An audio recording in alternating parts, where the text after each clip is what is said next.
स्तर पर जैसा किया, जो कि अब ये नए रूप में जैसा नजर आने लगा है, किस तरह से सर ये पूरे?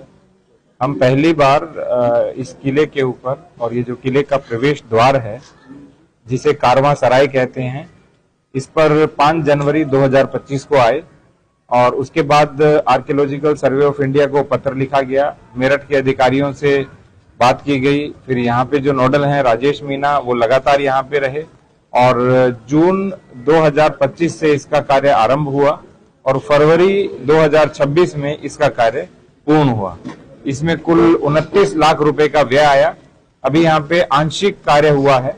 कुल लगभग 3600 वर्ग मीटर का क्षेत्र है, जिसमें अभी केवल जो कारवां सराय का मुख्य प्रवेश द्वार है, जिसके ऊपर मेहराब है और पहरेदारों के 2 मंजिला कक्ष हैं पहरा देने के लिए, ये बहुत ही सुंदर तरीके से तैयार किया गया है, जिसमें जो गुड़ है, बेलगिरी है, डस्ट है, इसके अलावा चूना और सुर्खी, इन सभी को मिला करके जो राजस्थान के और झांसी के कारीगर हैं उन सभी ने इसे तैयार किया है।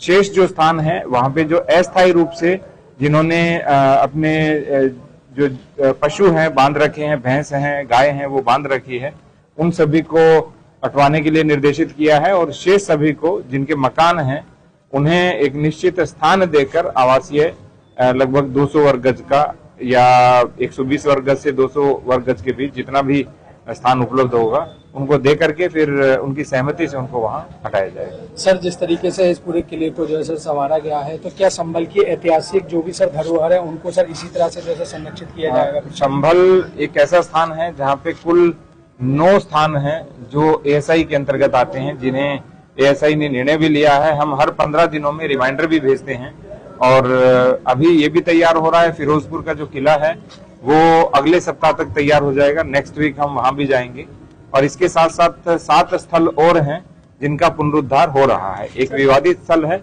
उसके अतिरिक्त 9 एएसआई के अविवादित स्थल है जिन पर हम बार बार आग्रह करते हैं कि वहां का जो पुनरुद्धार है वो होना चाहिए। सर, क्या जो संबल में जो स्थल हैं जो इनका जीर्णोद्धार किया जा रहा है, क्या इनको पर्यटक स्थल भी बनाया जाएगा? देखिए कितना सुंदर पर्यटक स्थल बन गया है। यदि ये चारों ओर से इसकी बाउंड्री तैयार हो जाती है, दोनों ओर से गार्डन तैयार हो जाते हैं, सामने वाला जो गेट है वो भी तैयार हो जाता है, तो ये पर्यटकों के आकर्षण का केंद्र भी बनेगा।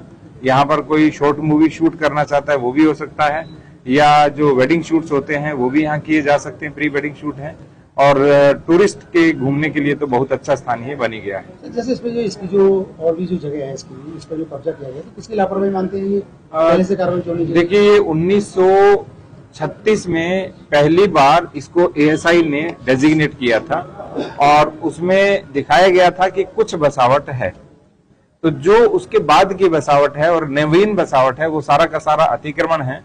आज हमने पहले भी हमने निर्देशित किया था, बहुत सारा अतिक्रमण खाली हुआ, उसके बाद ये गेट तैयार हुआ। आज चारों ओर जो आप लोहे की जाली देख रहे हैं, तो मैं और कप्तान साहब जब आए थे यहाँ लोहे की जाली नहीं थी, यहाँ पे मकान बने हुए थे, बहुत सारे जो गाय भैंस है वो बंध रही थी और चारों ओर गंदगी थी। यहाँ पर तो आप हाथ तक नहीं रख सकते थे, इतनी गंदगी थी। और आज इसकी स्थिति पूरी तरह से परिवर्तित हो चुकी है। काफी कब्जा हटा है, कुछ और कब्जा शेष है, वो भी हम हटा देंगे और पुलिस और प्रशासन के संयुक्त सहयोग से, और एएसआई को हमने बोला है कि जब भी आपको सहयोग की आवश्यकता हो हम 24/7 अवेलेबल है।